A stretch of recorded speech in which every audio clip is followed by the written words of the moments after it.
Hello, it's Z.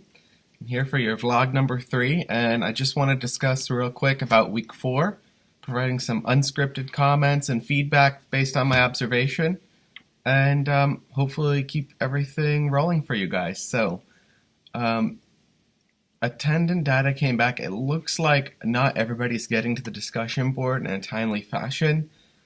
So I'm not going to police the due date. As I said, just know that posts are required, and I'm going to have to go back in and grade those based on the thoughtful completion. And if they're not there, I can't give credit, as always. If you're behind on discussion boards, either try to take care of that ASAP, or just send me an email if something's come up and you need a few more days.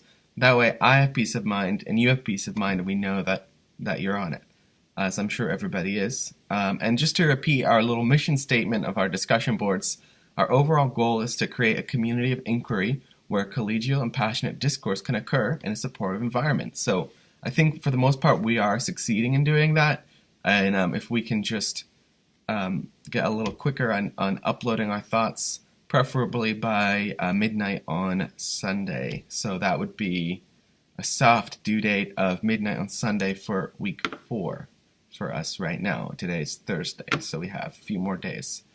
Now, just diving into some of the discussion that I saw in week 4 and week 3, there was some really interesting stuff going on. First off, on the idea of DJing versus composing. So clearly those are two very separate and different cognitive tasks, right? One involves curating and sampling existing, usually copyrighted material, and the other one is more about outputting a score in some way, shape, or form.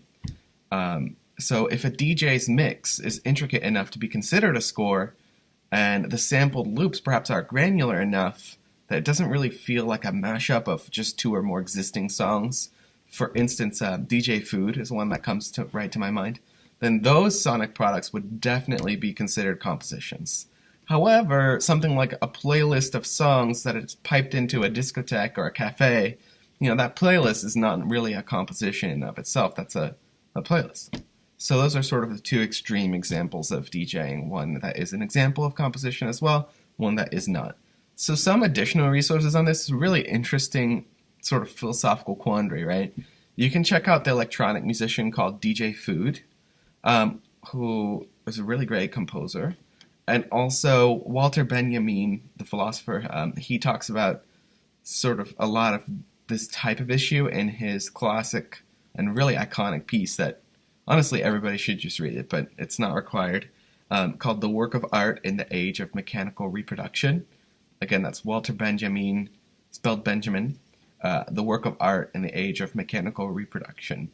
Also, Timothy Morton's book Dark Ecology specifically mentions DJing and philosophy, basically as a creative activity in a post-industrial context. Repetition is key. Sampling existing cultural products is key.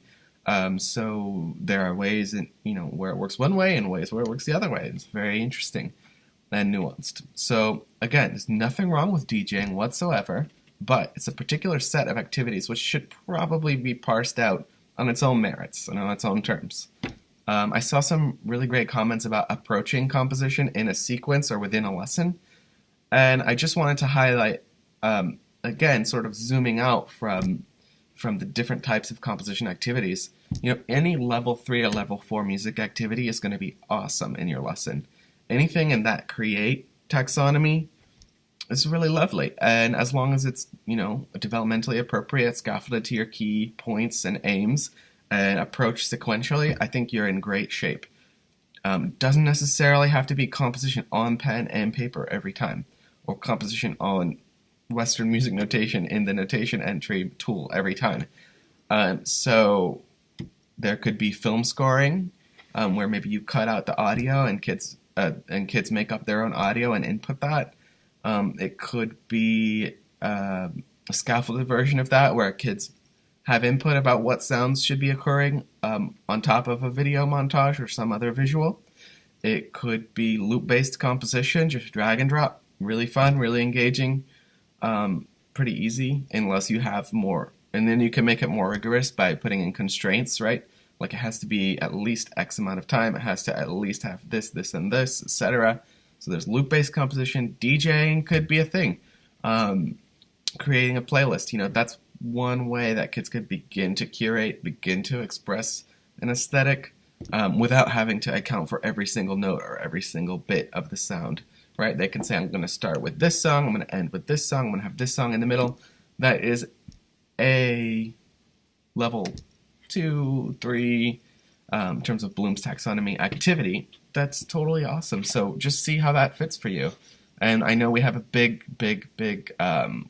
diversity of grade level too. So there's always a technology concern in terms of what acceptable use, and kids know how to use the machines or whatever technology you're using, of course. So again, everything has to be scaffolded and sequenced appropriately. The last thing that I've seen happen sometimes too is if kids are really not connecting to the music notation, but they are connecting to the music, sometimes they want to compose a dance or movement choreography using eurythmics or some other type of dance vocabulary. They'll pick a repertoire piece or a song of their choosing. They will they'll do a sort of a eurythmic dance that each portion of the music is accounted for with bodily movement, which is like so cool and definitely very high rigor. So all of these sort of higher order thinking/creating tasks in the music classroom are lovely, and it's really up to the instructors, all of us, and it's really up to also MLT to help us parse and scaffold and sequence all these activities appropriately. And as we were talking about with the philosophy, does it count as composition? Does it not? I mean, that's up to us how we frame it, and it's also up to the philosophy. What is the product? What is the student output? Does that constitute writing? Is that a text? Is that a musical text? So Gordon's famous for saying his quote about music, literature, not a language. So 50 million bonus points to the person who can cite that. Just kidding. So what else do they have here? Oh yeah. There are definitely circumstances where the teacher will know that the group is probably not going to get to the point of pen and paper composition using standard Western notation, and that is fine. For whatever reason, maybe there's not enough time in the unit, maybe you have to save it for the next unit, maybe it's not developmentally appropriate for this particular group, maybe you're not sure how to scaffold it so that the second graders can get to the part where they're actually using the staff. That could be tricky. So whatever the context is, if that decision gets made, there has to be a way in which that's fine, and the challenge is just to set a rigorous goal for the highest order possible of thinking/creating tasks in your music classroom. And maybe that is a scaffolded composition activity. Certainly for kindergarten, preschool, there are lots of scaffolded ways in which composition activities can occur, but they're not picking up pencils, they're not drawing within the lines of the staves, and that has to be fine. I mean, look at all their ELA and writing and academic and music Common Core standards for that grade level. Maybe they don't need to write within the stave. Maybe they can do something else. That's one of the nice things about our discipline, right, is that we're not necessarily a tested subject. We don't necessarily have to hit that exact thing in that exact grade. So you can make a judgment call based on what's going to benefit your group the best. Michael and a couple other people made some really good notes about non-Western musics, and Michael was talking about African music. So certainly, we've talked about already some amazing jazz, gamelan, other musics which don't rely on notes on the page. And looking ahead in the class, I was hoping to expose you guys a little bit to some avant-garde music from the 20th century, which uses text scores, graphic notation, and that particular example, when we have citations for it, it's highly intellectual, highly rigorous, maybe to an extreme form of sonic art, and it totally involves music composition. So just a few thoughts. Thanks everyone for your great reflections on sequencing, on rhythm acquisition, and improvisation versus composition, and these philosophical questions. Totally interesting.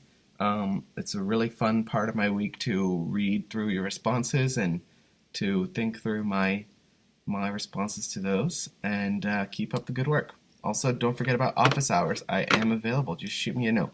All right, take care. Have a nice weekend. Bye-bye.